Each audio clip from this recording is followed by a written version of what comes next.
been paid because we had the stipends for now. We are paying stipends till date. Now, if we're going to do this one now, people will go back and give me 5 delegates plus members.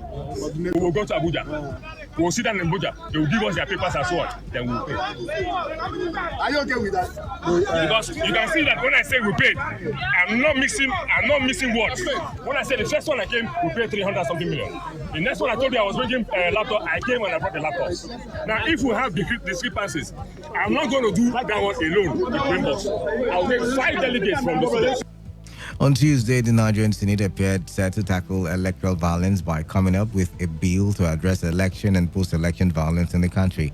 This followed after Senator George Sekibo cited Orders 42 and 52 and moved a motion on public electoral violence during plenary. The lawmakers condemned the spate of killings in the country and observed a minute silence in honor of those that lost their lives in the just concluded elections in Bayelsa and Kogi State. The upper chamber said that the proposed bill, if signed into law, would prescribe severe punishment for perpetrators of violence during any election in the country. Also, Senate President Ahmed Lawan called on security agencies to bring to justice the killers of the PDP woman leader in Kogi, Chejua Abua. Meanwhile, the Inspector General of Police, Mohammed Adamu, called for the support of the people of South-South region in the fight against crime. The police IG made a call at the South-South Security Summit in Asaba. Adamu noted that the support of the people would aid the police in sustaining the gains which the police had made in fighting crime across the country. You, as strategic stakeholders in the South-South, to support us in sustaining, strengthening, and advancing in the interest of our communal and internal security. In furtherance to this, we shall soon be relaunching the Safer Highway Motorized Patrol Scheme as well as Safer City Scheme. We have acquired additional fleet of vehicles, some of which are equipped with the police smart surveillance, that is CCTV, camera on the move equipment, which is a state-of-the-art vehicle-mounted mobile policing asset for monitoring and securing the public space.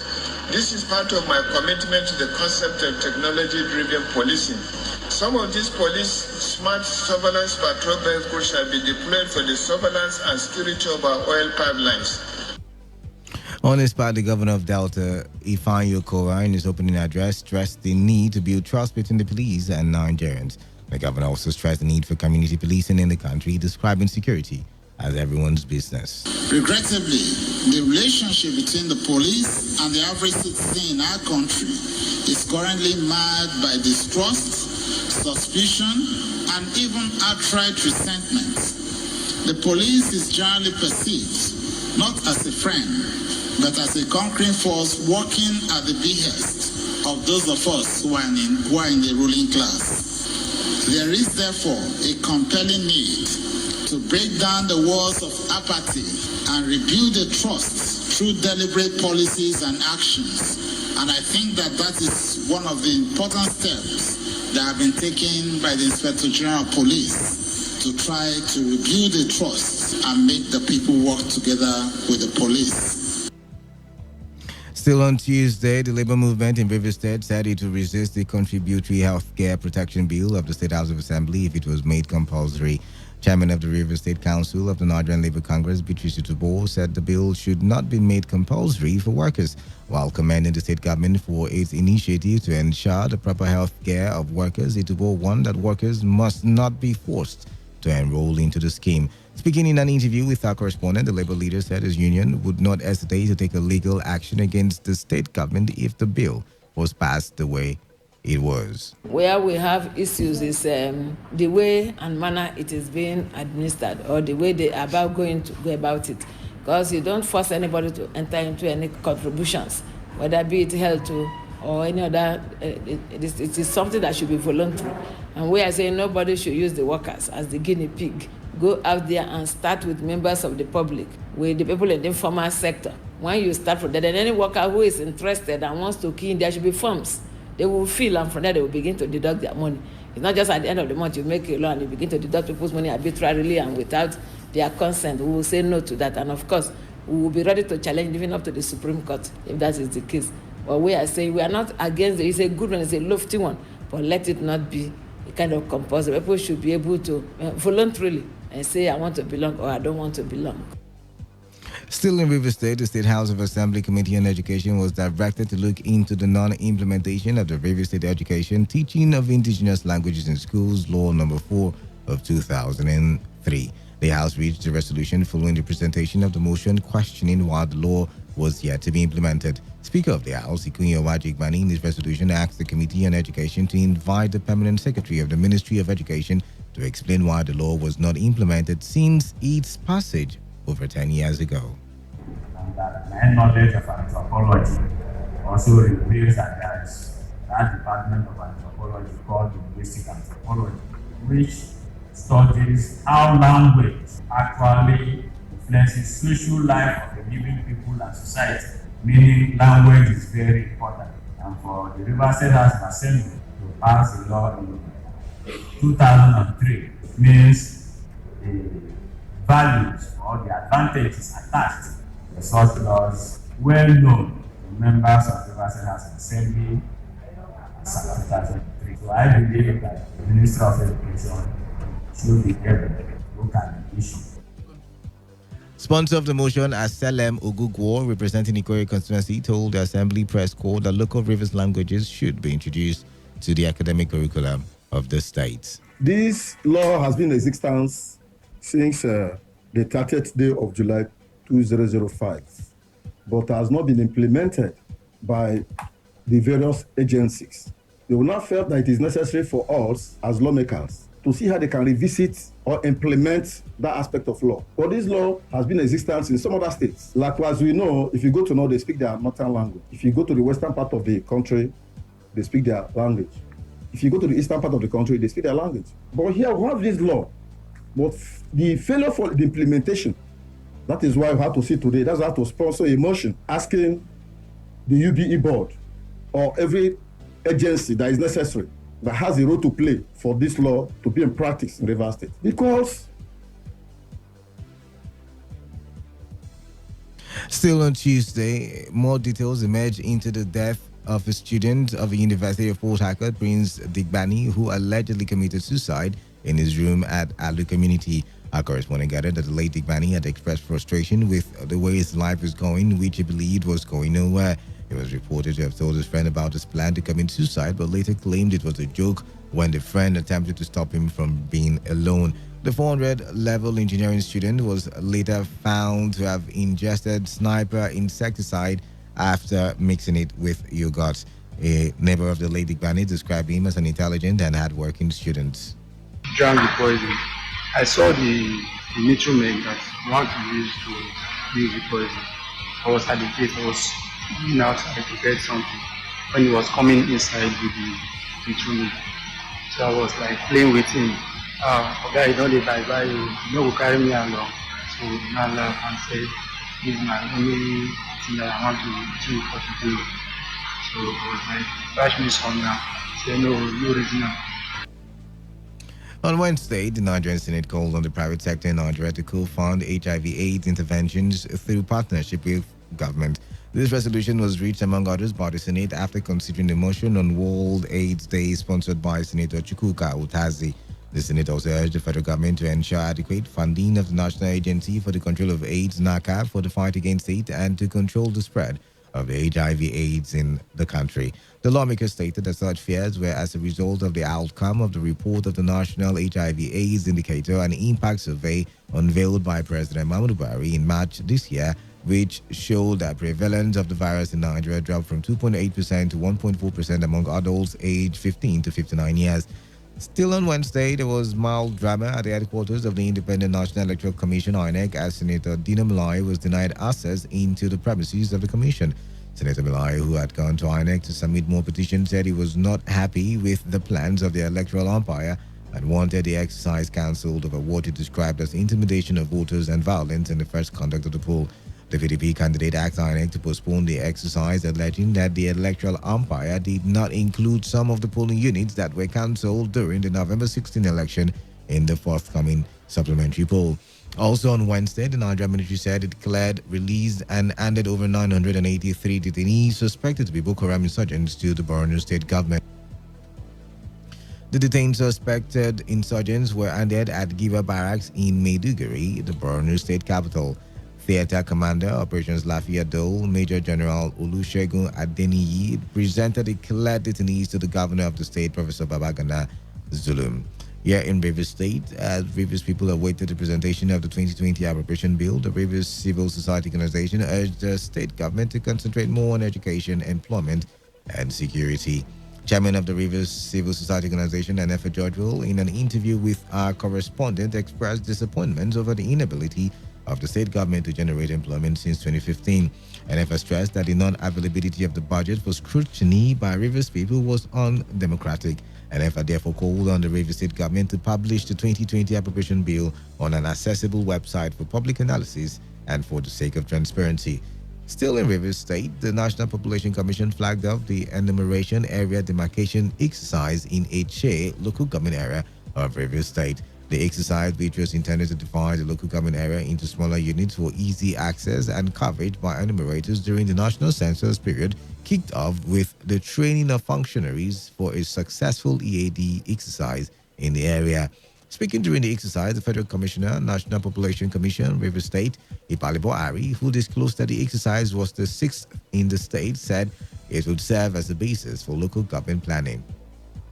Director of the National Population Commission in Rivers State, Jumo Baraye Adaka, who added that the exercise will partition HA ahead of the national census, begged for the support of CDCs, stakeholders, and chiefs to further enlighten their people on the importance of the exercise. Also speaking, coordinator of the CDC in Rivers State, John Onugu Walili, assured the federal agencies of the people's support and urged the commission to capture all errors in the local government. Our correspondent reported that a 52-man demarcation team consisting of 40 isolators, 10 supervisors, and 2 quality control assistants have been recruited for each of the 37 states, including the Federal Capital Territory. You're listening to the big stories on Today95.1 FM, Voice of the People. After the break, more news and foreign stories. Stay tuned.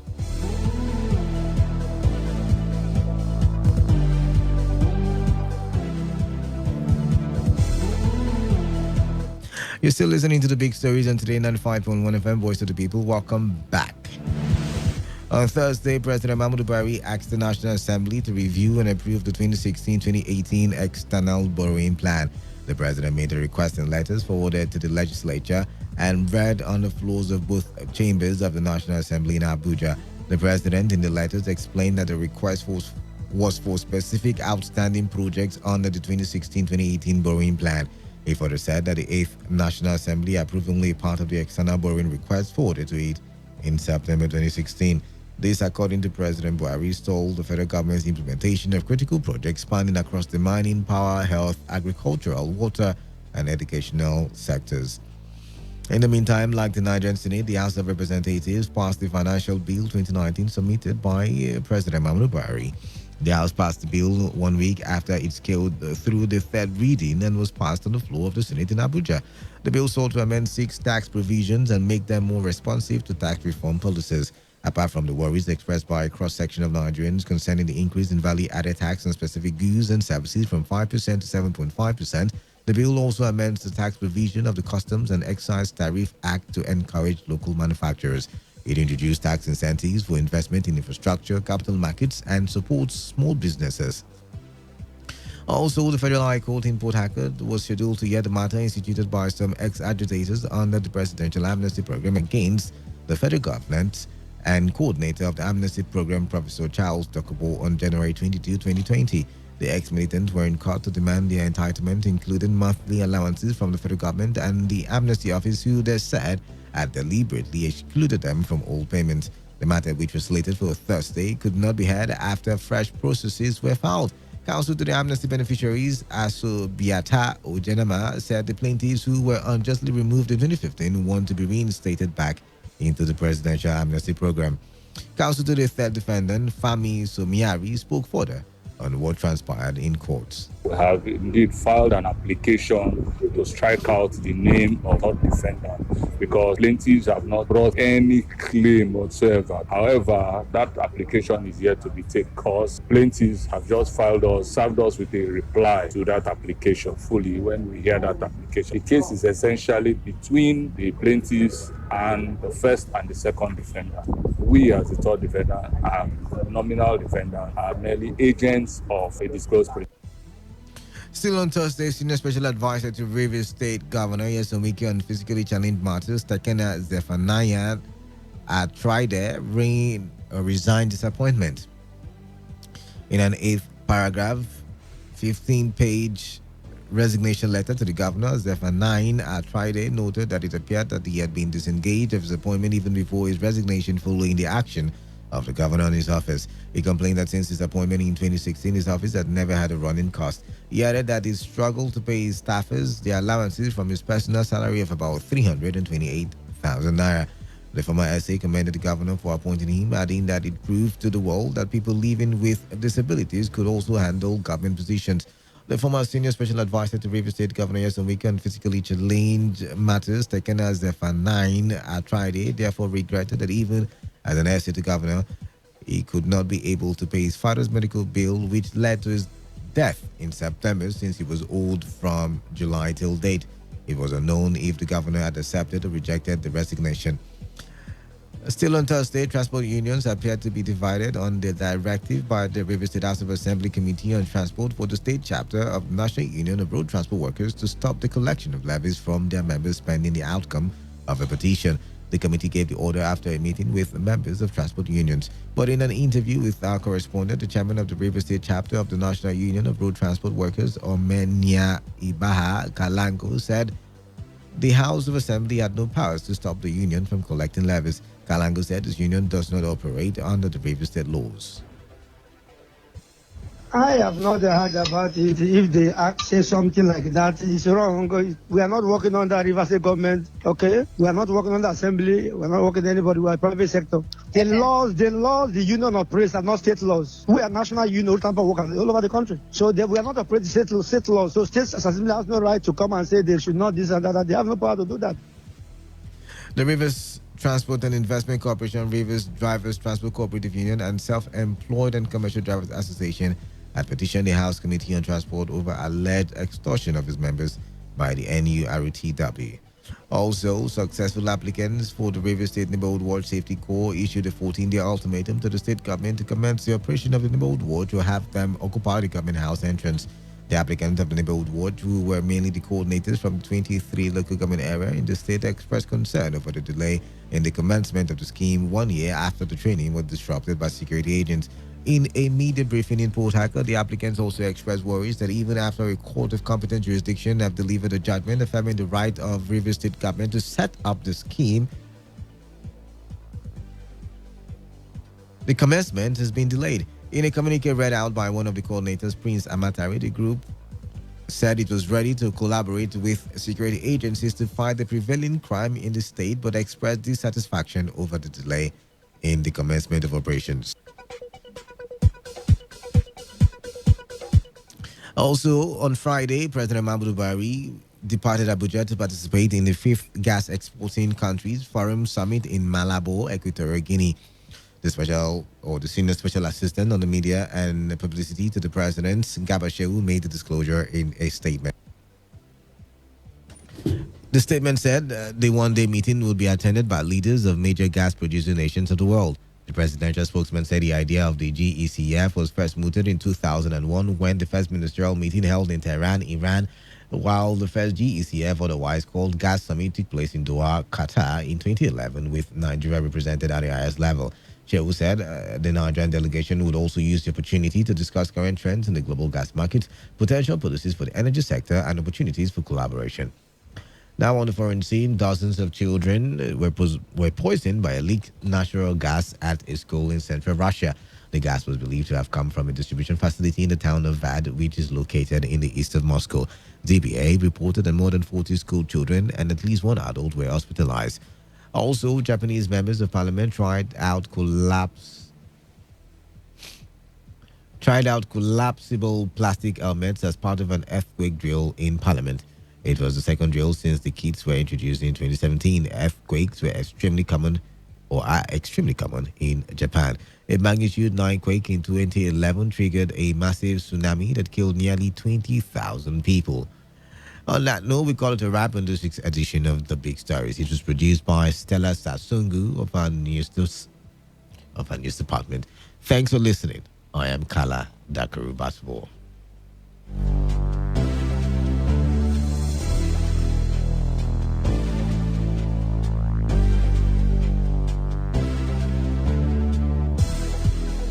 This is Today 95.1 FM, Port Harcourt, voice of the people. Radio has never been this good. Today 95.1 FM, Port Harcourt.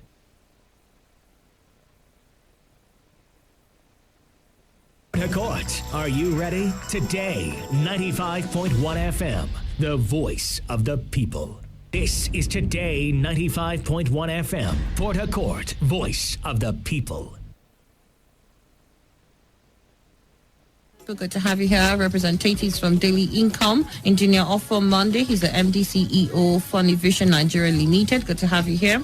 Good morning. Mr. Gabriel Hero, entrepreneur. Thank you. Good morning. Engineer Victor Etin. Good to have all of you here. Good morning. For the sake of the so many who have not heard this, and I'll be surprised if they haven't, but for the sake of those who haven't, what is Daily Income Stores? Okay, for those who are tuning in for the first time to this frequency, Daily Income Store is a physical store here. Of course, that all you need to do is to walk into this store to do your own shopping. Of course, and then after your shopping, you have to drop your account details. Why do you have to do that? So that as other people are shopping from that same store, you'll be getting daily income or daily alert. And the good news is that this store sells things that we cannot do without. For example, you are hearing me right now. You cannot stay without not brushing your mouth. You're going to use chewing stick or toothpaste. You cannot stay without not taking your bath. You're going to use solid soap, liquid soap, powder, or liquid or solid soap. That means human being daily needs and one cannot be satisfied. All these things are available in Daily Income Stores. Your normal daily needs and one, things you cannot do without. So all you need to do is to walk into Daily Income Stores only once in a year to do your shopping. Then you drop your account details. As other people are shopping after you from the same store, you'll be getting daily income. We are already 13 years in over 100 countries. We are already 7 years in Nigeria. And we are telling you we are holding a big business event because some people don't know about this. That are holding a training to show them how things works. And of course, if you are already hearing me and you're looking forward to have an extra income, looking forward to have a project, for financing a project, you need money to actually take it to a level.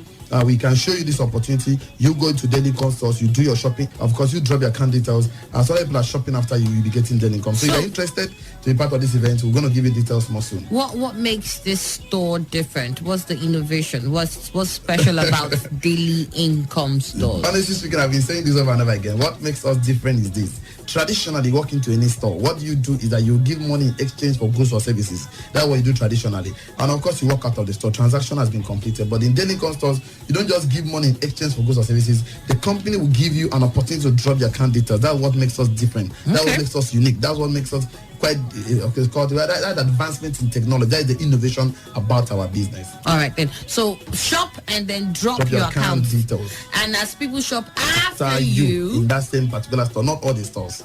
That's okay. Not all the stores. Not all the stores. Okay. There's a particular store you go to do your shopping. This store is already 7 years in Nigeria. Mr. Gabriel Hero, how real is this? How true is this? Has this happened to you before? For me, my experience with Daily Income Stores is phenomenal. And that's because as a business coach and a mentor, I'm always very keen to know the root of everything I'm into, especially when I look at the relationship between myself and the people I'm mentoring. So at Daily Income Stores, I've come to realize that for every budding entrepreneur, they have the necessary business skill that's required of anybody who wants to go out there and make money. And you're not just making money. In today's world, there's what we call sustainable development. And for you to have a sustainable development, you have to think of a sustainable source of income. And Daily Income Source is one store that gives you that guarantee that you can actually make money on a sustainable basis. For example, my personal testimony, when I went to Daily Income Source for the very first time. Where did you hear them on radio, just like this? Yeah, I was driving. I was driving to my normal business day. I heard them talking about daily income store over the radio. So I picked interest. I got the number. I text. I think that day it was text something. Enjoy. Yes. So I was keen to really enjoy the ride with daily income store. So I got there. I sat down. I listened to everything. Their seminar presentation was awesome, and the guys were very nice with me as a person. So at the end, I asked a few questions and they answered me adequately. Then I shopped, and after shopping, they asked me to drop my account number, which was something I've never seen before. And I thought, is this for online? I said, okay, let me just drop the account number. So I did. I left the account number with them. Got their product home. Their products were very awesome. The beverages, everything were wonderful. Share with you, my neighbors, and they loved it. Then a few days later, I got an alert in my phone. And it was from Telecom. So at that point, I was convinced that for real, this thing is legitimate. This thing is real. It's real. And people are actually making a lot of money at daily income stores. Okay, good. So I'm also going to ask Mr. Victor now to share his experience.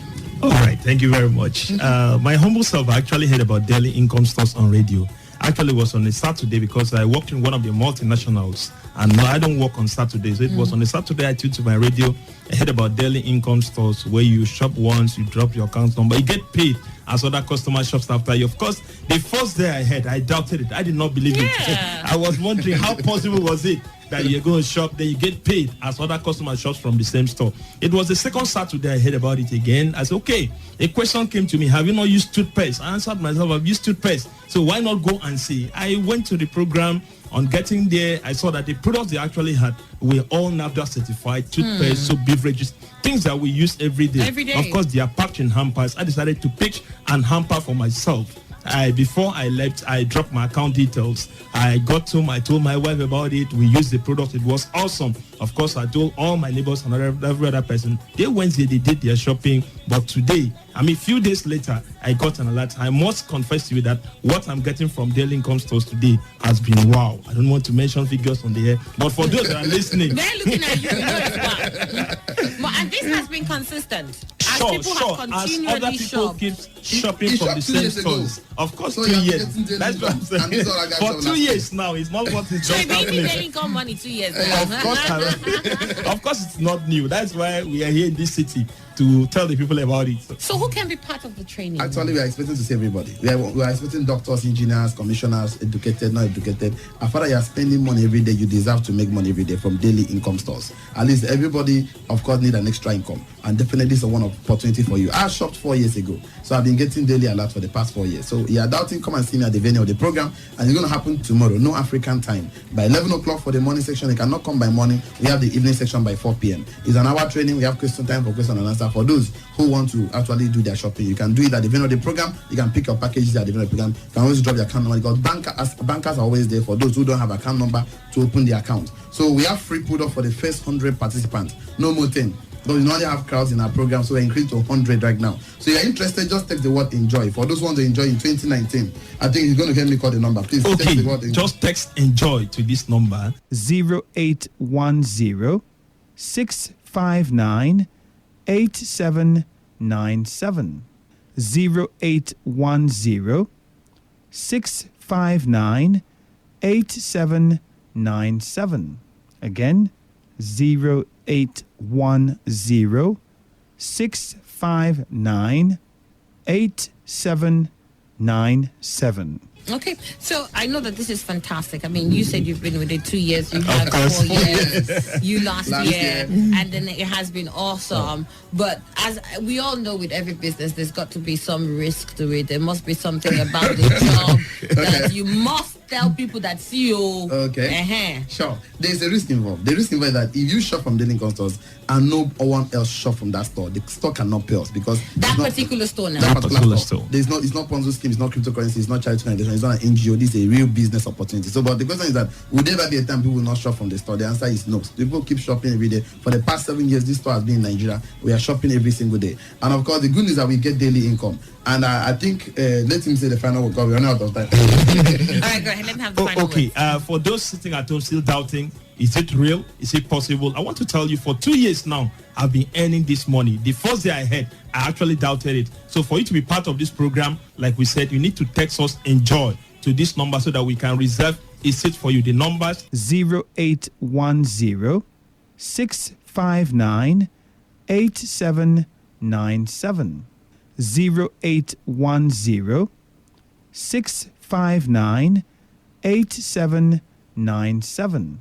Again, 0810 659 8797. Like we said, you need to text us "enjoy" to this number so that we can reserve a seat for you. We are going to reply you accordingly. And you did not tell us last year, John, on all expense paid trip because you patronated this fellow. Was he on the trip? Yeah, last year. All of expense course, paid trip. all And expense this year paid he's trip. also coming. I saw his name already.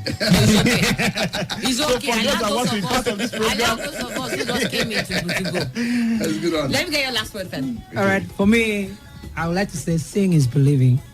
Don't just sit back home and hear this program on radio and ask questions to yourself. If you have any questions, just come to Daily Income Stores. Bring all the questions, bring all your reservations to Daily Income Stores. Everything will be taken care of. Okay, for my own, the final word is that the difference between where you are right now and where you want to be tomorrow is action. You cannot always complain about the economy, you cannot always complain about the government, you cannot complain about everything. You have the right to take action, you have the right to take decision to do different things to get a different result. So if I want to be part of this event, the program we have is for the first 100 people that will be at the program. Just send the word "enjoy." The numbers 0810 659 8797. 0810 659 8797. Again, 0810 659 8797. See you there. God bless you. Remain blessed. Thank you very much. So good to have you here. Representatives from Daily Income. Engineer off on Monday. He's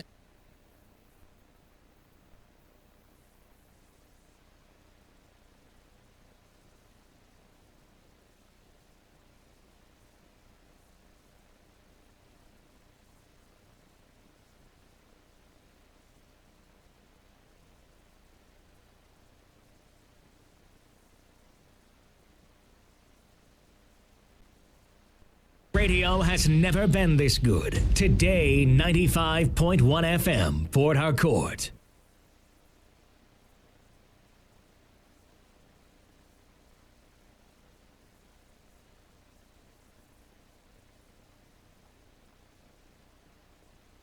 This is Today 95.1 FM, Port Harcourt, voice of the people.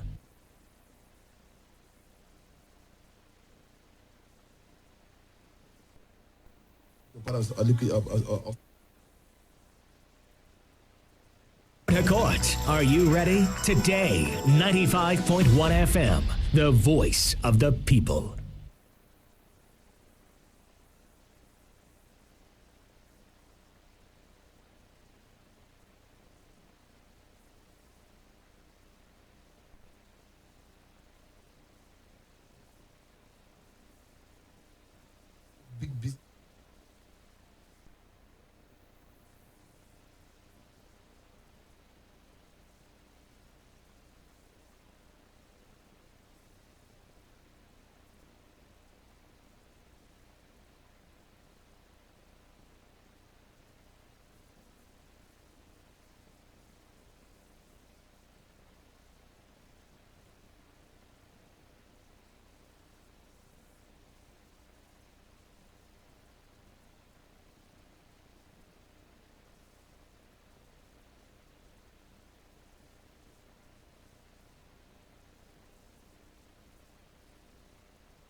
Àǹtí tó ń pèlè ìtòsí.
Talk radio. I listen to a lot of talk radio. 95.1 FM. This is Today 95.1 FM, Port Harcourt, voice of the people.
ayé ń lọ kò dúró dẹ́nìkan ìgbà ń lọ èèmọ̀ dúró dẹ́nìkan kankan kúbi dàtí wọ́n lọ àti táwọn yọ you wan contest me kó lẹ̀ mọ́ oríjájú kò lọ destination can be chain on my destiny toro ti pẹ́ láti ń kọrin dem things and I play ọmọ kì í ṣeré mọ́ the matter don pass dey play with them haters dem wọ́n ti mèrè. Wọ́n ti sá lọ, wọ́n máa tẹ́ tó máa tẹ́rí sí i. With my fellas and Ajandewa, all my ladies house, I up on the mind. You know how we do, Naija first of town. I told you before, baby, love. You want to like it, you like it, it's out, baby, love. Whichever one you do, I'm a hot love. I told you before, love. You want to like it, you like it, it's out, baby, love. Whichever one you do, I'm a hot love. I told you before, oh Lord, oh Lord, oh Lord, oh Lord, oh Lord, oh Lord. Anyone you like it, we dey grow. By His grace, we go blow. So the brief then say what we dey flow. No be joke, for my money, asimoti jansi. That is how you dance music. When the keys to the bend, they want to trick, I'm a kasi.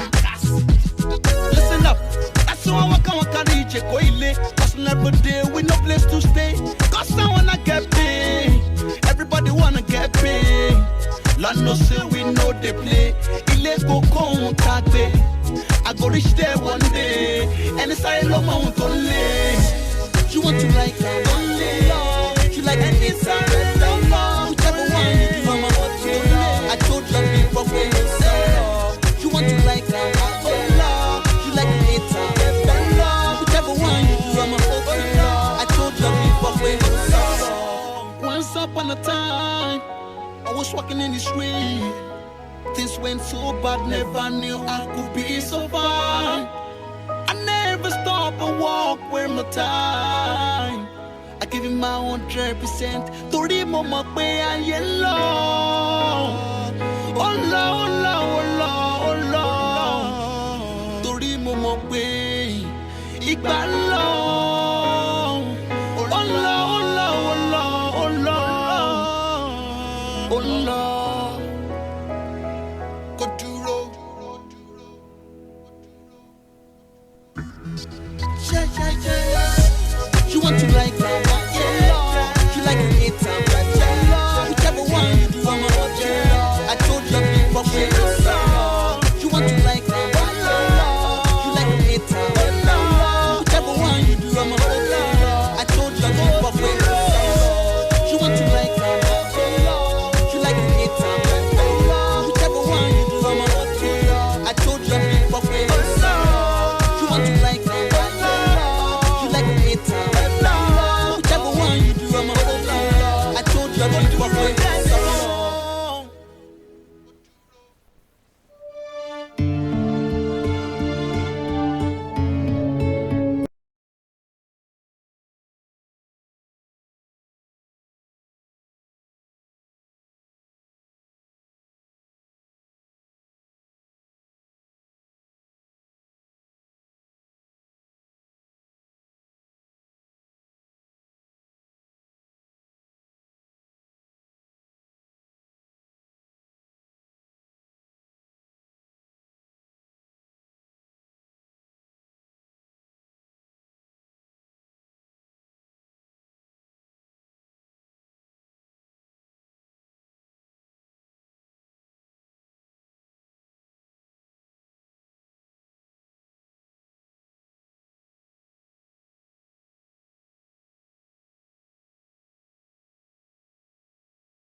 All right, 60 minutes gone past the hour of 9. Apologies for kickstarting the show very late. I'm not really feeling very good tonight, so I had to go take some medications and all of that. But yeah, I'm in the studio. My name is Kalada, and it's time for Trending Stories. Trending stories. I want us to look at certain critical issues and trending stories tonight. In case you do not know, you're tuned to Today 95.1 FM, the voice of the people. And a couple of stories, about 3 of them on my mind that I like us to talk about. I want to start with one of the stories that happened during the week. I think 2 of the stories I will be talking about tonight happened during the week. I feel like we need to talk about them. Very important, very critical issues, and your opinions are very, very much needed on this one. Good evening to you once again. I hope you had a wonderful weekend. I hope your weekend was stress-free. I hope your weekend was great. I hope your weekend was I don't know. I just feel like I'm just wishing you had a great weekend. My weekend has been stressful. It's been very, very cumbersome. And gosh, I wish I did not have that weekend. But anyways, I'm not going to bother you with all of my sad stories and all of that. I'm just going to go straight into the discuss for tonight. First things first, like I said, I want to talk about something that happened during the week. And during the week, we did see that certain people who claim to be successful applicants of the River State Neighborhood Watch Safety Corps, were protesting. They had this protest and they picketed the government house entrance, and they were clamoring, and they were giving a 14-day ultimatum to the state government to actually commence the operation of the neighborhood watch. Now, you would remember that when was it last year, the government did sign it into, or did propose a bill, and the River State House of Assembly did sign it into law, and then training commenced in the NYC orientation campground, and we saw military people go there to disperse the trainees. And there was the back and the forth, and a lot of people accused the River State government of trying to train people for electoral violence, and and the matter went to court. And not too long ago, the court came out with a verdict that said that there was nothing wrong with the neighborhood safety corps. That there was nothing wrong with it as long as the members are not equipped with guns. There's nothing wrong with it. Nothing at all. And so I understand why these people are currently restless and why they are up and about giving 14 days ultimatum, of course, which is the normal style in Nigerian society. Wake up and give an ultimatum and then go to sleep. But I understand why these people are giving an ultimatum. But why I'm talking about it is that you would remember that at a certain point in River State, the insecurity was very high. And I believe that was why, in the wisdom of the River State government, they decided to, propose the Neighborhood Watch Safety Corps. But then again, while all the back and forth was going on between opposition and people who were pro the Neighborhood Safety Corps, the River State government decided to go ahead to stem the tide of insecurity, to nip it in the bud.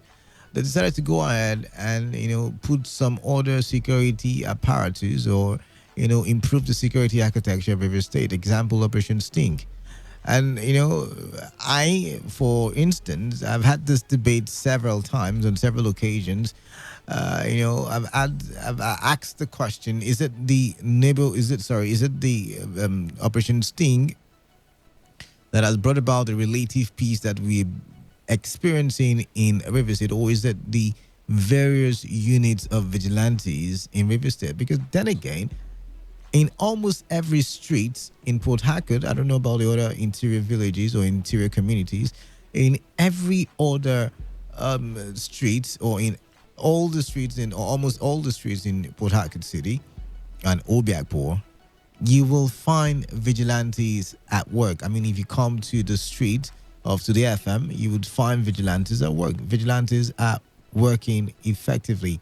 Once in a while, I go around in the wee hours of the day, and I just try to look at the security situation of things, and you would find vigilantes up and about, making sure that streets and communities are safe. So now there is the argument: is it the Operation Sting? Is it is it the formation of the new commissioner? It's not longer new, but I mean, he came in this year, so we can still use the adjective new to describe him. But then again, is it a function of the CP, the Commissioner of Police? Is it a function of the Operation Sting and a mechanism set up by the River State government? Is it a function of the vigilante? That's not what we are talking about tonight. But then again, if these people are seen working, whether it's 50% you give them, whether it's 80% you give them, whether it's 40%, I mean, if they are seen working, do we still need the neighborhood safety watch? I mean, we've got OSPAC, we've got OSPAC with the O, we've got OSPAC with the U, we've got ROSPAC.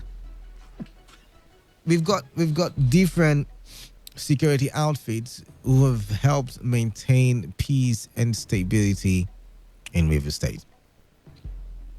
And that's why I want to ask the question: do we still need the River State Neighborhood Watch Safety Code? Do we still need them? That's the first discuss for tonight. Before I go into the second discuss, I would like to bring the attention of the River State government to the fact that, and I was in transit today, and I discovered that there's still a lot of bad roads. I mean, on the Ikwere Road, for example, I could call a couple of spots that are really, really bad and terrible. And I'm hoping that the Rivers State Task Force on the rehabilitation of roads are listening, and that they will go out there and ensure that we have, what do they call them now? We have those roads fixed and rehabilitated. Thank you very much if you're listening. And that's, by the way, that's, a side comment. Another story that did catch my attention, something that happened sometime during the week and is still having reactions. I mean, if you look at the dailies for today, you would realize that the Forum of Chairmen of Nigerian Political Parties have disagreed with the People's Democratic Party over its recent position on the efficacy of the smart card readers for elections. Now, you would realize that there has been the debate during the week whether we still need the smart card readers or not. And I want to throw it open to you. Do you think, I mean, for those of us who participated in the general elections this year, for those of you listening from Bayelsa State, for those of you listening from wherever you're listening from, I mean, you've participated in the elections, you've used the card reader before. Do you think that the card reader has, helped the electoral process in Nigeria, or do you think that we deserve better? I mean, during this week, too, somebody raised a motion in the National Assembly, whether it's the upper chamber or the lower chamber. Right now, I cannot remember, but somebody raised a motion, and there was to talk about improving the electoral system. And, there was also to talk about going electronically or electronical. And that debate is on. But then again, do you believe that the card reader has outgrown its purpose, has outgrown all the positive things that it added to the electoral process, if there's any, by the way? Do you think we should be looking at some new style? I mean, I just want to get your view on that one. That's one of the things I want us to talk about tonight, because elections, 3 years from now, 4 years from now, I beg your pardon. Okay, this year is almost over, so it's 3 years from now. And, I want us to avoid all the hustle and bustle, all the running out of skelter that we usually would do, last minute arrangements. And let's begin to plot as a people. I mean, we need to do this together. The elites, the political elites are up and about. They're out there, drafting and scheming who's going to become the next president, who's going to become the next governor, who's going to become the next House of Assembly member or legislator. And we are here just, standing in akimbo or sitting down, folding our arms and doing nothing. So, yeah, this is the People's Parliament, and I'm going to allow you, drop your views, drop your 2 cents or to Kobo, like I like to say now. And let's see. Do you believe, do you still think that the card readers are viable? That's one of the stories that I want us to look at. But I might just read the story from the Vanguard and read it completely. Now, like I said, the caption is parties chairman disagree with PDP over card readers. Now, the Forum of Chairmen of Nigerian Political Parties on Sunday disagreed with the People's Democratic Party over his recent position on the efficacy of the smart card readers for elections. It blamed members of the PDP for what it called the naturalization of the card readers in relation to voter register. The chairman of the National Unity Party, Chief Perry Opara, made the forum's position known in a statement made available to journalists in Abuja. Opara said it was the argument of members of the PDP before the Supreme Court that has made record of the card readers inadmissible in court as proof of accreditation. It urged the PDP to show that it is serious with legislative interventions in the nation's electoral system by enjoining our members to lead the moves in the National Assembly for relevant amendments. The statement read, "It is clear to even less political minds that the smart card readers' efficacy has been politically and judicially neutralized, and it must be mentioned that this was largely done by members of the PDP who argued before the Supreme Court against its relevance in relation to the voter register." And like I said, my question is, going by the elections that you've witnessed, this has gone beyond us just talking based on knowledge and what we think should be. This is we now talking based on what we've experienced. What have you experienced in the various elections that you participated in? Do you think the card readers are efficient enough to bring us the kind of electoral system that we have so long a time dreamt of? Moving over to my other story, my third and final story for today. It has something to do with Showeray. Okay, before we go to Showeray, I think there's this piece that I saw on the Vanguard that does interest me. It's talking about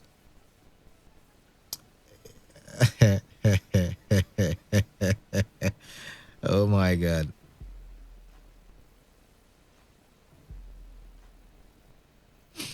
All right, let's just let that one be.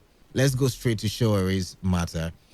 There's a new development, and according to reports from yesterday, I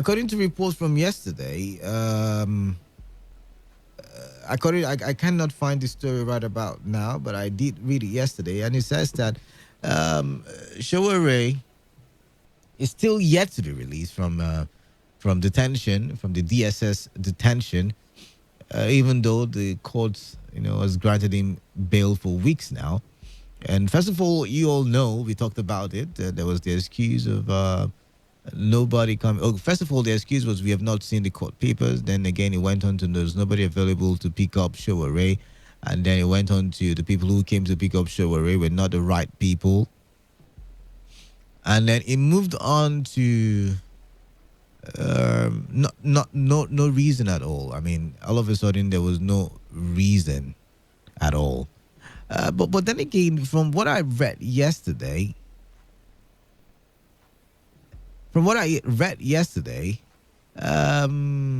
interesting. According to reports, I don't know how to put this without, entering trouble with the DSS, or any other government agency. You know how every little thing these days is hate speech. Mm. But according to reports from yesterday, it is said that the federal government is giving Showere certain conditions to meet before it can release Showere. Now, like I said, according to reports, I wasn't there. It is said that the government is saying that Showere should back down on his activism. I mean, he should stop the whole Revolution Now movement. And if he signs to that, then he will gain access to his freedom. But according to that same report, Showere is refusing because he says it is his fundamental human right to ask and demand for the dividends of democracy. I cannot verify this very information. Like I said, it's on some of the dailies. If I find it, I'll read it out. I did say it yesterday. I did read it yesterday. It's on some of the dailies, and it blows my mind.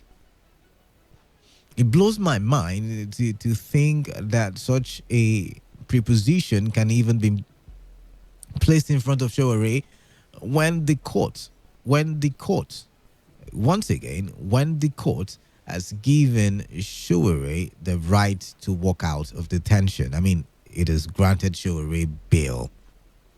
Now, during the week, about 3 days ago, was it 4 days ago, the judge threatened to arrest the DSS boss.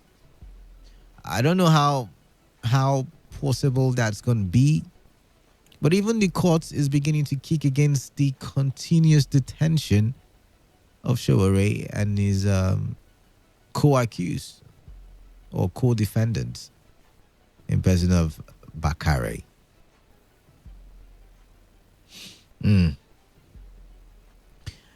Although Gabashew has come out to say, okay, let me just read what Gabashew's response to the rumors from yesterday. It says, presidential spokesperson Mr. Gabashew on Saturday night gave an account of what led to a meeting with detained activists of Moyole Showere and some personalities allegedly to discuss his freedom. An online medium, Premium Times, had named special advisor to the president on media and publicity, Mr. Femi Adesina Issa Fontoa, These Day publisher Nduka Ogbaya Bena and Shehu among a team that went to meet with Showere at the Department of State Services headquarters in Abuja, allegedly on behalf of President Muhammadu Buhari to negotiate his release. What are you negotiating? Anyways, the publication said it found out Buhari sent teams to Showere to pressure him to give up his struggles in defiance to court orders, asking the DSS to release him on bail. Now, speaking on what led to the meeting, Shehu said the idea came from the media community to intercede for Showere being one of theirs.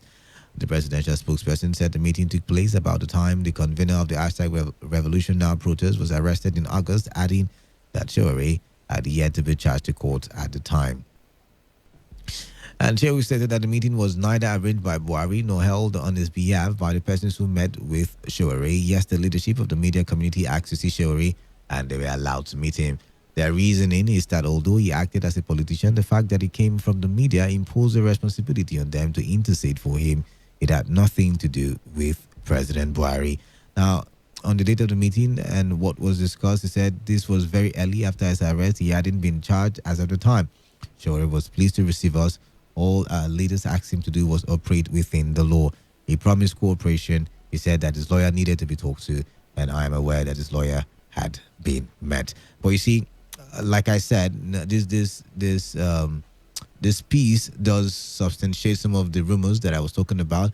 That it was said that the federal government is pressuring Showere,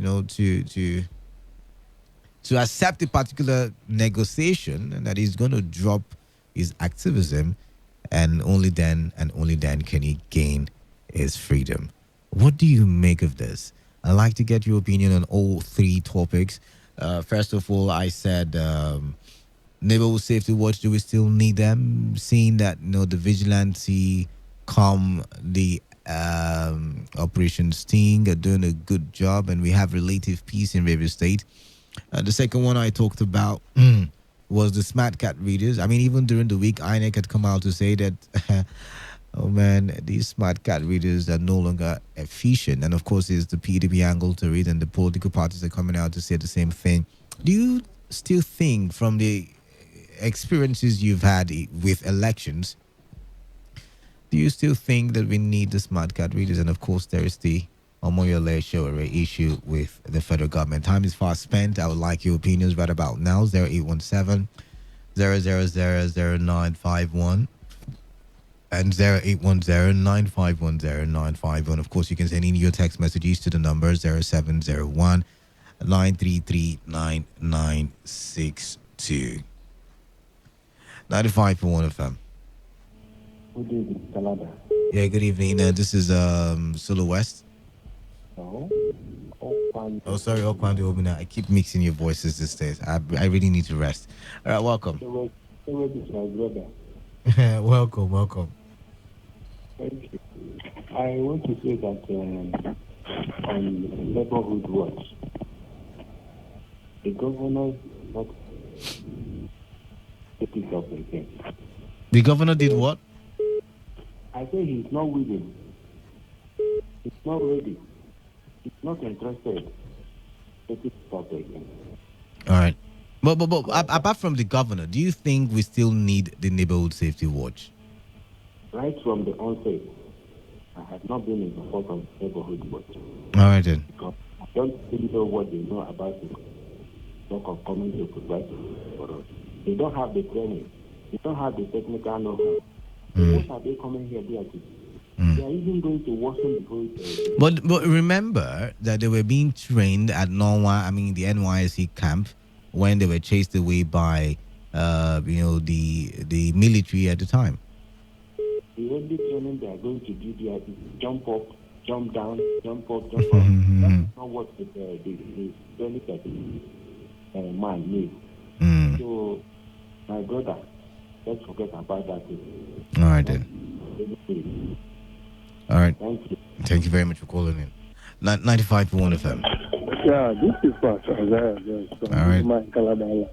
Pastor Isaiah, welcome. Happy Sunday to you. Yeah, you too. And happy new month of celebration. All right, you too. Happy new month. Yes, my brother. The neighborhood watch, we have told you that from the beginning it was a scam and a jamboree. Why is it that the governor is not interested? No. This is not about the governor. I mean, wait. But because if you ask me why is it, the governor is no longer interested, I'll tell you that we've got Operation Sting in operation, and we've got. I told you. Please listen, my brother. I'm listening.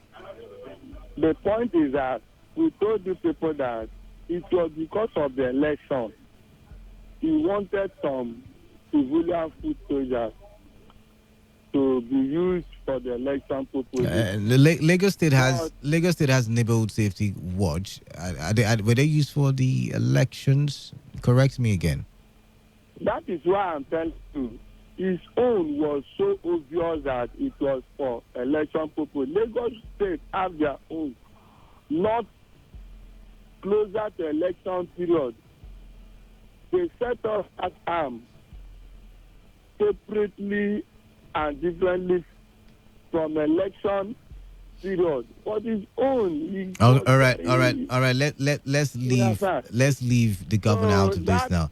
Let's leave the governor out of this, and let's delve into the necessity now. Do you still think that we need the neighborhood safety corps, given that we have relative peace in River State, Operation Sting and vigilantes? No, I don't want to talk about that one. Do you still think that we need the neighborhood safety watch in River State? That's a yes or a no answer. That's what I want. The point is, we don't need it. That is why even when the protesters went to the government, and no attention from the governor official that was given to them, because it was a clear answer that the neighborhood watch is no more needed. I think those people should go and look for other things to do. Their master, who they are looking up to, has rejected them and abandoned them, and is telling them directly or indirectly that he is no more interested in that again. I don't think why they are giving him ultimatum of coming back to protest or to shut down the seat of attack. I think that is unnecessary. I am telling you, they should go and look for other things to do. We, that is not working, we are looking for other things to do. And by the grace of God, we can manage ourselves and manage our family without doing what they are going to do there. But that of my brother, I think Toure should go and look for a way to pick up the conditions for his release. The DSS has told us that people who are to shut him, you understand? But that's not the case anymore. Now they're telling us that, according to rumors, that he has to, agree to shelve his plan to protest, revolution now and all of that. He has to shelve all of it, and that's the only way he's going to get his freedom. My brother, that revolution now, you see, I know that you people are interested, the media is very interested in the Toure matter because it's your direct, this is direct, direct change that is coming to the media. But I think you people should also advise Toure that you should be very careful because you cannot be used by the same government in the previous. If you go to the social media, that it was just on social media when he was used after the 250 election and when Buhari was declared winner, how he was seen jubilating with his family and with his colleagues. Such a person now, within just how many years, turned to the opposition and allow himself to be used again. If they were in the other some country, they will just they will not even put it in. They put him where he is so that his brain will cool down. He will think very well when he come out. He will never think of revelation now or today or tomorrow. All right. Thank you. Good night. Thank you very much for calling in. All right, I missed that other call. Please do call me back. The numbers once again are 0817-000-0951 and 0810-951-0951. Of course, you can send in your WhatsApp messages to the number 0701-933-9962. 95.1 FM. Hello. My color. Yes, good evening to you, Karim Jr. Thank you very much. How are you? I'm fine. You said you're not sound. You can decode from the way I'm sounding already. I mean, I'm off and on. Sorry. No problem. Your job is really just sorry. No problem. Yes, back to the topic of this course. The neighborhood watch. I don't know. We have some neighborhood watch on sound. The OSPAC are there, and I think they are doing a lot of jobs. So to me, if the government still think they want a neighborhood watch, they should incorporate OSPAC and let it make it as community thing. OSPAC is a community thing. I remember the governor asking OSPAC to leave those other communities that it was operating in and just make sure that it limits its jurisdiction to Onelga. And that is why every neighborhood now is beginning to groom their own vigilante. I mean, we've got ROSPAC, that's for ruling Delhi. We've got OSPAC, that's for, there are different packs now. Through the OSPAC, through the OSPAC trains those other people, but it's for the various communities now. Now, that is community OSPAC. Why not, if he still insists on bringing neighborhood watch, why not incorporate the already existing community OSPAC into it. So that is my take. As for the card reader, well, I'm not a lawyer, but we've had several judgments coming from the Supreme Court and other courts talking about the card reader not part of the electoral act. I don't know if I'm making sense. But let's leave the legal angle now, Okidim. Let's look at it from your personal view, from your experience at the elections. Do you think you still need it? Good. If we go to the field, the manual accreditation is also the same thing as the card reader. So the card reader and the manual accreditation are doing a dual work. So it's either you leave the card reader completely and take the manual accreditation, or you leave the manual accreditation and take the card reader. Because both of them are doing the same function.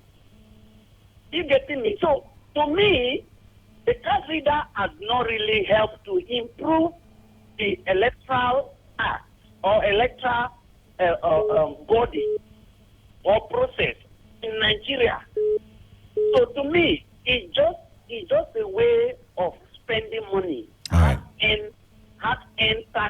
taxpayers' money. So to me, let the card reader go, and we go back to our manual accreditation. All right then. Thank you very much.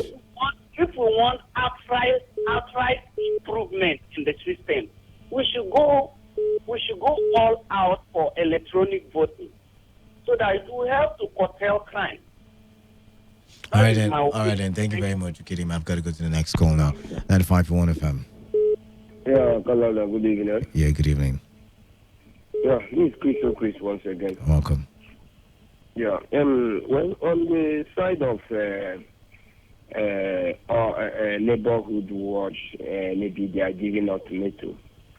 To me, if you ask me, they'll say that the neighborhood watch that be a very good, successful program that can curtail the activities of bad boys and the other thing. Because, for example, now in my local village, I know who is who. So if you fix me in my local village, even I didn't see you, I just see only your back. I know you, even your leg.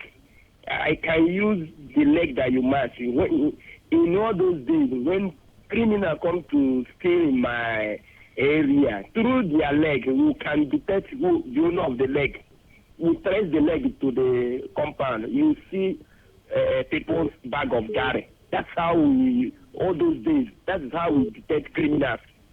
Only through even the person run. My father will say, this person is so person. And as it is, go there, you will see your foul. We'll go there and collect everything, and they catch the arm robber. Not that they will see it, but through the leg and all that, we can detect, be able to say, this person is so person. This is the person that has this leg. You understand what I'm saying? So, neighborhood watch. You know me, I know you. But now you've said all these things. Not only the community people will be able to identify thieves in their community, but then again, we have the local vigilantes already operating. I mean, if you look on your street right about now, you would see vigilantes out there. And we know the type of vigilante people. You know, all these vigilantes, they are not backed by law. They can't do more. They can't even do hard work. All those vigilantes. But if they are backed by law, you see how the task force, you see how they are behaving, because there is law that is bringing them. If not because of that law, by now, many people are, some people for them, they go them for road. Not because of that law. So, that is the problem. If they can use this neighborhood, if you compare, like in my area now, I know who is who.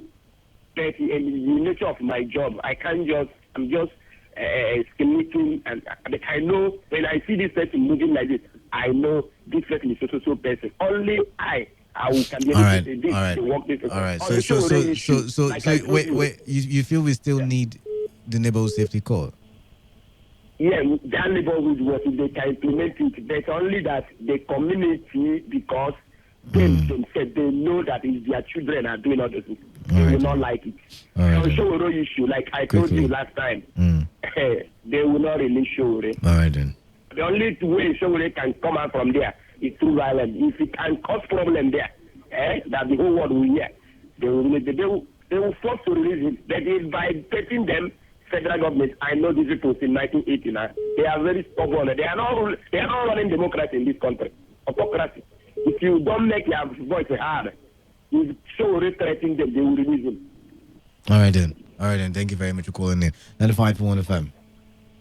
Hello, Mr. Canada. Mr. Sam, welcome. Yeah, happy Sunday. I mean, new month. Same to you too. Yeah. You see, Mr. Canada, even a blind man will not allow his granite to burn for the second time.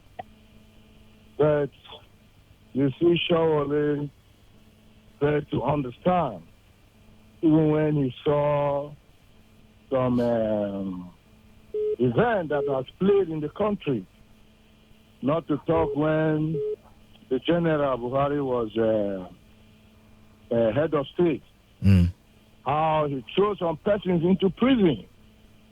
But this, I may say, maybe he was a boy then, he did not know. But now he's a full-grown adult. In this present time, he saw Dasuki, he saw Zazaki, but he still chose to go and touch the tail of a lion. So that's good for him.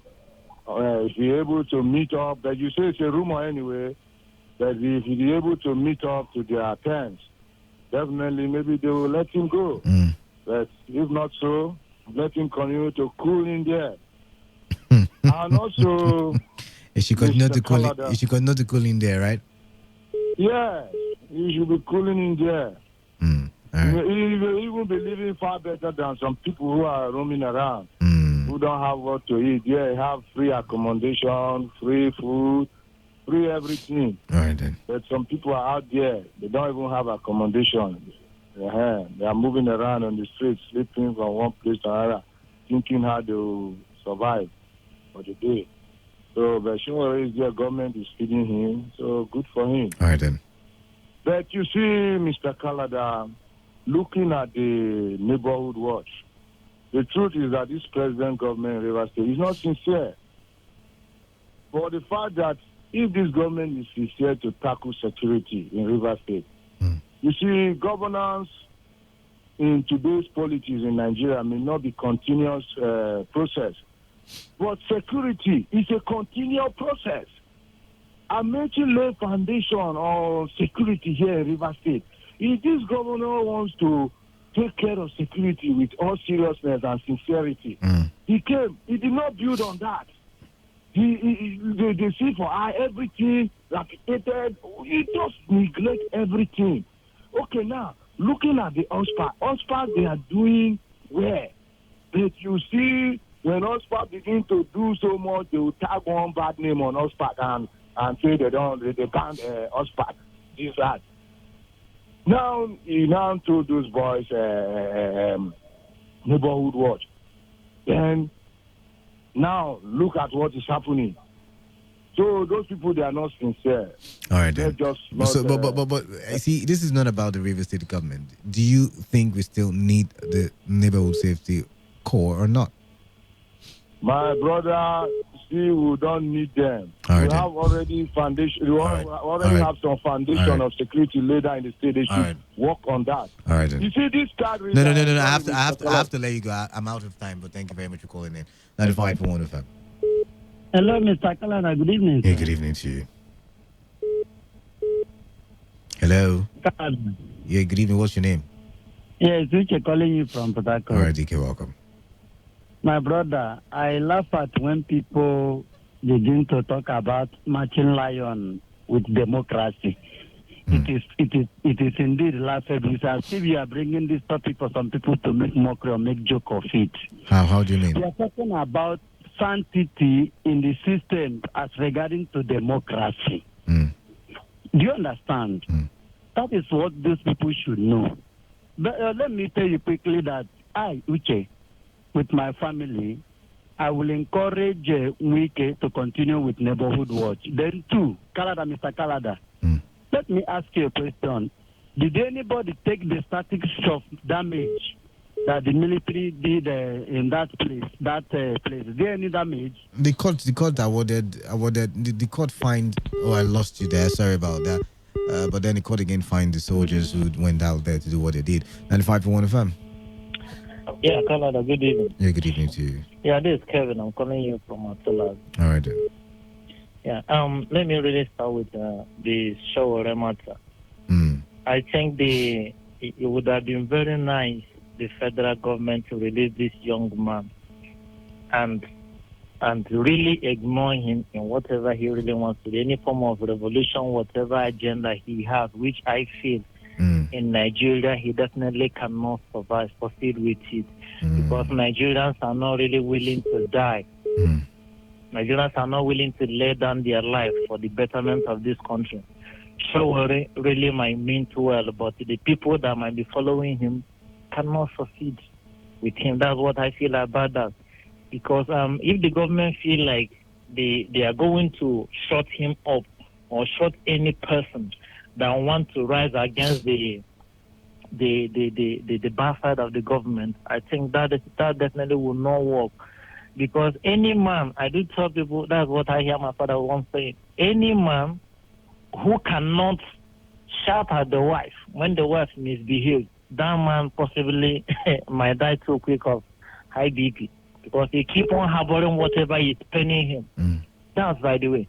Then on the issue of this neighborhood watch, I think we really need them, because just like Christo Chris said earlier on, we used to use the marching foot of the criminals of those days to trace them even to their boat.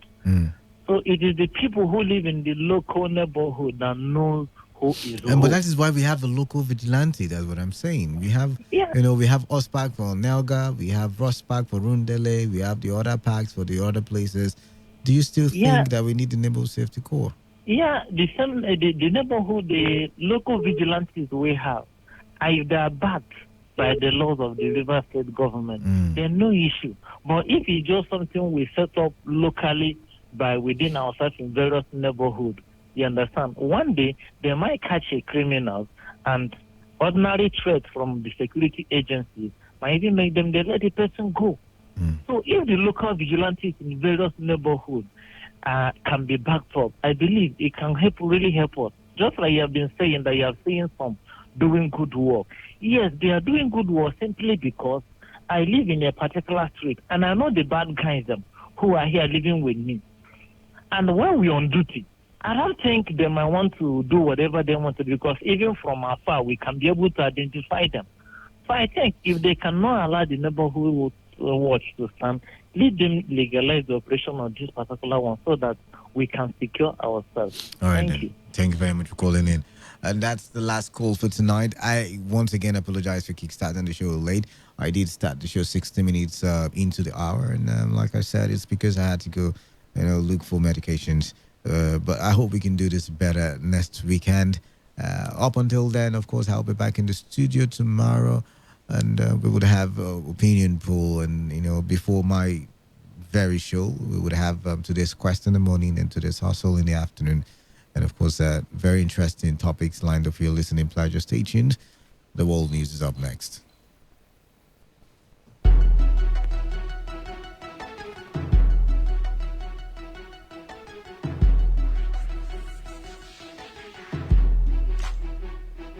Whether it's happening in Port Harcourt, South, Nigeria, or around the world, we've got you covered. On air, online, delivering balanced news and unbiased analysis. Today, 95.1 FM.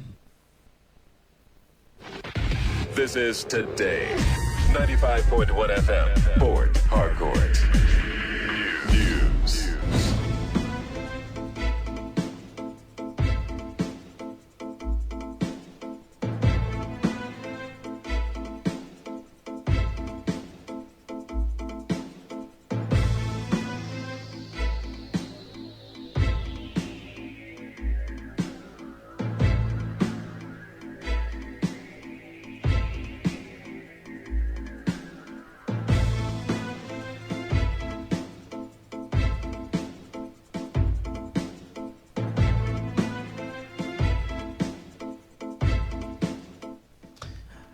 Good evening. This is the World News at 10 on your premium talk radio today, 95.1 FM. Port Harcourt. I am Kala Dakar. About to board the headlines. River State Command of NDLEA decried lack of adequate logistics. River State government assures of its commitment to improving lives of people living with HIV and AIDS. Defense headquarters denies recruiting ex-Boko Haram fighters into Nigerian army. On the foreign scene, Irish police arrest ISIS bride who returned to Ireland from Turkey. Now, the news in details. The River State Command of the National Drug Law Enforcement Agency has decried lack of adequate logistics to carry out its functions. The command said it has only 2 operational vehicles to service the whole of the state. The principal staff officer in charge of operations and intelligence in the command, Beneth Uche, who made the disclosure in Port Harcourt, said before now the agency had only 1 operational vehicle until the previous governor, Nyesom Wike, made a donation of a new one. Addressing newsmen at an event in Port Harcourt, Uche said the 2 vehicles were expected to be used in covering the whole of River State, which is said are grossly inadequate. We're making progress. Of course, you will not overlook the fact that we are still very, very short in terms of logistics. Prior to last month, when His Excellency gave us 1 other vehicle, we only had 1 for the whole of the state. So as it stands, there are 2 operational vehicles for the state command. And we are looking at River State. You will agree with me that that is grossly inadequate. But we're still putting those 2 to use as best as we can. So my answer to your question is that we're making progress. As the 2019 World HIV and AIDS Day takes center stage, the River State government says it is committed to improving the health of people living with the virus. The permanent secretary in the state Ministry of Health, Caroline Welly, who gave the assurance, said the government has created significant access to HIV services at nearly 87 comprehensive sites across the state. The permanent secretary, however, expressed concern over the refusal of some persons to find out their HIV status. We are also concerned about the persons who are yet to know their status, who are stigmatized, or have suffered disabilities as a result of the epidemic. The state is committed to improving the quality of life for persons living with the virus by guaranteeing access to care and good quality health services comparable to international best standards. Very recently, His Excellency, the Governor of Rivers State, abolished user fees for people living with HIV in the state. This is the first of its kind in Nigeria, and it has received national and international applaud. Here in the state STI control program, in conjunction with the supporting partners, have continued massive voluntary community testing campaigns across the state with innovative retention strategies for meeting the targets of the surge. We have created very significant access to HIV services all over the state. PMTCT services have been sustained in nearly 150 functional health care facilities in the state. Our correspondent of Adalarichi reports that this year's theme is ending the HIV and AIDS epidemic community by community. The National Association of Pharmacy Technologists and Technicians of Nigeria stressed the need for government to employ more pharmtechs in health institutions. The national president of the NAPTON, Adetola Balogun, made the appeal at the end of the National Executive Council meeting of the association held in Port Harcourt. Balogun said it is the shortage of manpower of their members in health institutions that had forced the few remaining workers to work for longer hours against the civil service rule. It was based on the research. In fact, some time ago, we discovered that some public health offices, the pharmacy there, we are supposed to have about 3 or 4 or 5 people in charge of the department. You only see 1 or 2 people managing the place, which is not proper. You see, technologists and technicians, it's not only we are trained to dispense drugs, no. We are trained to compound. We are trained to compound drugs. We see a technologist or a technician running 2 shifts, which is not good enough. Fair enough, civil service rule. But we don't have any other choice because we care for our patients. If there's a prescription without anybody to interpret and dispense, all the efforts, even the medical officer, all this effort is in vain. On this point, the chairman of the River State chapter of the association, Father Kanale, stressed the need for the River State government to commence the national diploma and higher national diploma of the pharmaceutical technology program at the River State School of Health Sciences and Technology. Because this state also needs to go forward and not backward. And so we need to join the bandwagon because almost all the zones in the country, talking about the northeast, north central, except the south, that have not commenced that program. Every other zones have commenced. Some claim they don't have the requirement by MBT for now, which we are trying to work with them to make them meet up. But for the River State College of Health Science Technology, after our discussion with them, we had a meeting with them yesterday. And some of the things they were even afraid of, we've cleared it out. And by the grace of God, in no distance time, they have the support that we are appealing to the state government to give them. We are convinced in no distant time, the program will commence. River State Deputy Governor Ibalibo Aribanigo has commended the Amayanabo for Kochiri King Ateketam, for his peaceful disposition, which she said has attracted development to his kingdom. Banigo gave the commendation during a courtesy visit to the palace of King Ateketam in Okochiri, Okrika local government area of the state.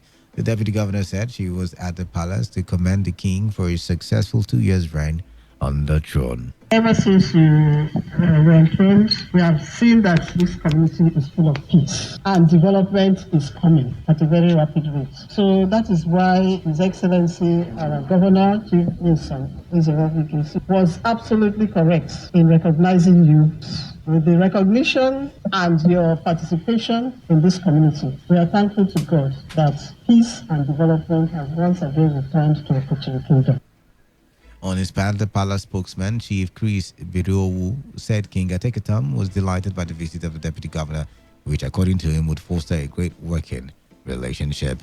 The Independent Corrupt Practices and Other Related Offences Commission says both the Ministries of Foreign Affairs and Justice had the sum of 5.6 billion naira inserted in the 2019 budget for the execution of zonal intervention projects.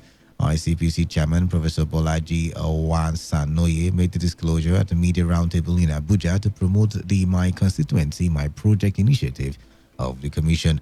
Owansanoye revealed that the breakdown of the 2019 allocation for zonal interventional projects shows that the Ministry of Foreign Affairs would spend 2.9 billion naira on constituency projects. He added that the allocation of 2.7 billion naira to the Ministry of Justice in the same budget brings to the fore some of the anomalies surrounding the implementation of constituency projects across the country. Wasanoye was concerned with the constituency projects, which principally were projects and empowerment programs designed to bring development to rural communities within the country, which had been included in the budgets of Ministry of Foreign Affairs and other non-relevant ministries and agencies. He further revealed that only about 60% of constituency projects have been completed, with a lot of them executed in shoddy ways due to poor technical designs, impositions, and other sundry irregularities. Owasonaye stressed that the Commission would not give up on tracking of constituency projects as long as the government kept funding them, therefore called on local communities to own the project for themselves. The statement by the ICPC is coming days after President Muhammadu Buhari directed it to investigate failed constituency projects in the country.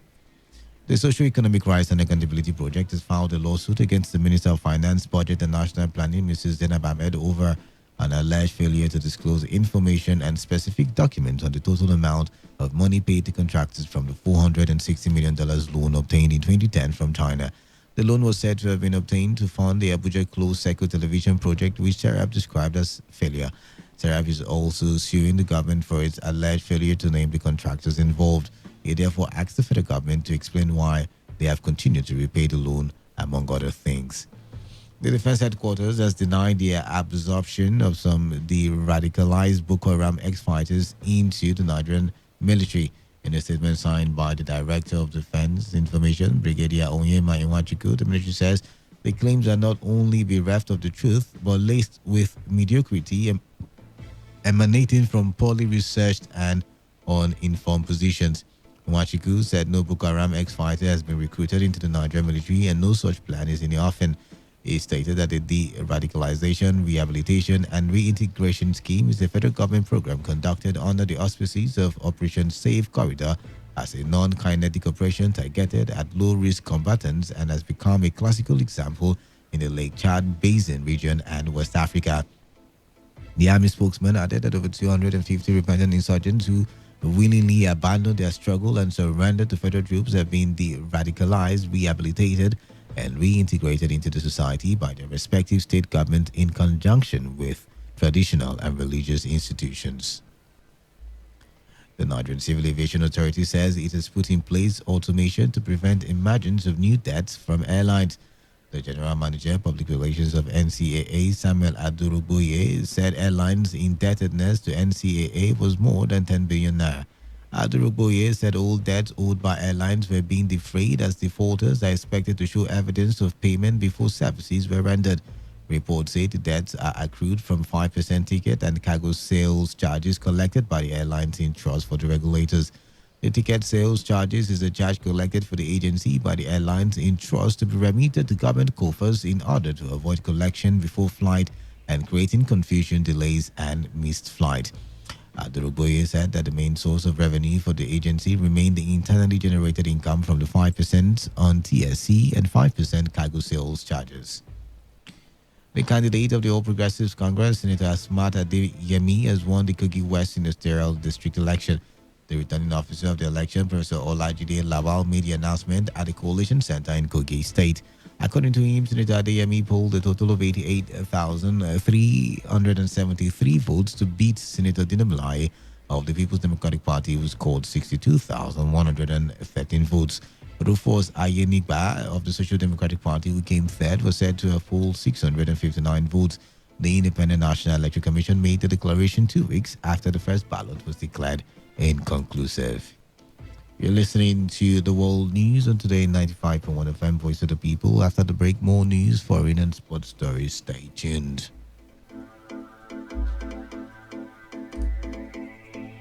Every day, every hour, when the big stories break, depend on our 24-hour news team to bring you the latest. Today, 95.1 FM. 95.1 FM, Voice of the People. And we're back.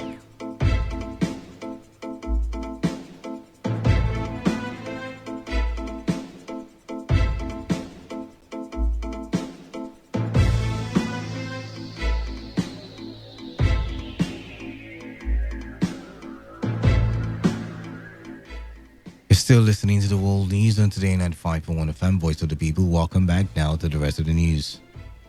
15 shops have been destroyed as fire broke out at the Owode Oniri market in the Ikorodu area of Lagos State. The cause of the outbreak is yet to be ascertained, but report says the fire started from one of the shops in the market. It has however been put out by officials of the Lagos State Rescue Unit and Lagos State Emergency Management Agency, and no lives were lost. On the foreign scene, an Irish citizen, Lisa Smith, who became an Islamic State bride, has been arrested after arriving back in Dublin. Smith and her daughter traveled from Turkey after being deported, arriving in Ireland on Sunday. She was arrested on arrival, and it is expected she will now be interviewed by police about suspected terrorist offences. Plans have also been made for the care of her 2-year-old daughter, who was born in Syria but is an Irish citizen. Smith is a former member of the Irish Defence Forces. People in China are now required to have their faces scanned when registering new mobile phone services, as the authorities seek to verify the identities of the country's hundreds of millions of internet users. The regulation, announced in September, was due to come into effect today. The government says it wants to protect the legitimate rights and interests of citizens in cyberspace. China already uses facial recognition technology to survey its population. It is a world leader in such technologies, but their intensifying use across the country in recent years has sparked debate. In sports, the 22-year-old captain of Victory Football Club of Lagos, Denyefa Ukolo, has identified grassroots football competition as a major means of discovering young talents. Ukolo urged traditional rulers and other stakeholders to see the need to encourage young people through grassroots football, which he said could also serve as means of restoring peace and unity. Ukolo, who spoke after their 3-2 victory against Dream Alive Project Football of Port Harcourt at the opening of King Michael Ateketon football competition in the Kochiri community in Okrika local government area of River State, said it was their passion that forced them to travel down to state for the competition. We have the passion of football because we are a footballer. So anywhere around the world we can play our professional football. By here we can support us, they can support us here, go outside and play professional football or play in our Nigerian league. So that's why we get the passion. So we are coming down to Kochiri. A member of the local organizing committee, Emmanuel Sufri Josa, said they expect that at the end of the tournament, young talents will be discovered. Okay, there are younger ones that I know that are coming to play that people will now say they don't know that there are such persons here that become something in the near future. My advice is that everybody watching the game should watch the game keenly to know, because at the end of the game, we are going to pick the best player of the whole tournament. We are also going to pick the highest goal scorer of the whole tournament. So that when the picking is being done, people won't think the right person is not being picked. Our correspondent reports that Kola United will meet with Kigali FC at 12 noon and King Ateketam Wrestling Boys will play Sixfield United at 2 p.m. while Otalo Football Club will battle Dom Udi United by 4 p.m. tomorrow. Still in sports, Watford have sacked manager Quique Sanchez Flores after Saturday's 2-1 loss to Southampton, saying ultimately results have dictated their decision. Chris Utan is a possible successor, and the Honored said a replacement will be appointed immediately. Sanchez Flores, who was in charge for the 2015-16 season, was reappointed on 7th September, replacing Yavi Gracia. But he won just one of his 10 league games in charge, with Watford bottom of the Premier League. To end the news, here's a summary of the major stories.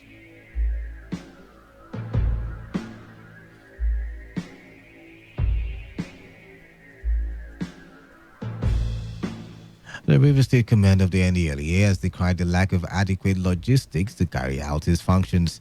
The River State government is assured of its commitment to improving the lives of people living with HIV and AIDS in the state. The Defense Headquarters has denied recruiting ex-Boko Haram fighters into the Nigerian Army.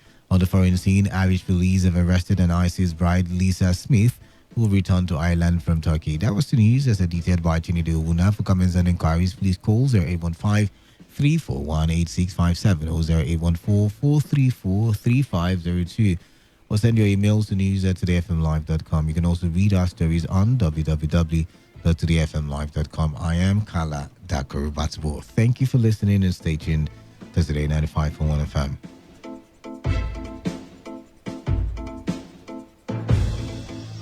Today's news, today's entertainment, today's sports, today's issues. Today on Today 95.1 FM, Port Harcourt. Let me tell you a story of a girl who knew her way around the kitchen.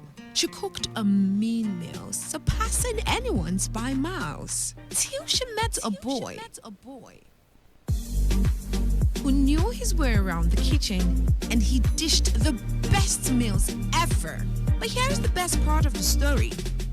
They had been listening to Buchi on Cooking It. So pull up a chair, take a taste, and come join us every Friday from 6:30 p.m. to 7 p.m. on Today 95.1 FM. Cooking It is a program where we get to learn new cuisines, cooking skills, new dishes, and of course, it's highly educative, entertaining, and it comes with food for thoughts. It's gonna be fun.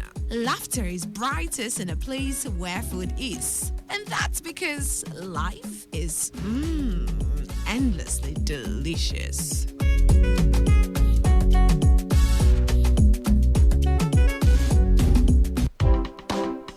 Are you in search of a place to do all your audio recordings? From jingle, documentaries, church messages, and lots more. Are you in search of a platform to give your business maximum exposure? Look no further. Come advertise with Today FM. With our unbeatable reach, we'll give your business the boost it so dearly needs. Visit us now at number 1 Today FM Drive off East West Road, Rumekini, Port Harcourt. Whatever the business is, we'll give it a voice.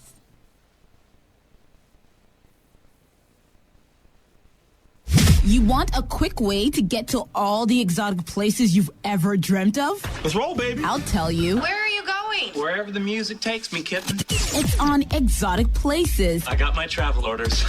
On Today 95.1 FM. Fasten your seatbelt, please. Come on. Oh.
Welcome to Exotic Places, the only show on radio that takes you to different places without visa or a traveling ticket. And my name is Butcher Rafua. You know how we do it. We get to go to different states and different countries. And I also take you to the very exotic places in those states or countries. And today, I also want to welcome you to the exotic state in Nigeria, Akwa Ibom State. And like you know, Uyo is the state's capital of Akwa Ibom, a major oil producing state in Nigeria. With an ocean front which spans from one end of the state to another, Akwa Ibom presents a picture of scintillating seaside, mangrove forests, beautiful sand beach resorts, and other interesting places you can visit. What better way to start your journey into Akwa Ibom State than from the state's capital, Uyo? With a very small population of little or more than 500,000, you are about to get acquainted with one of the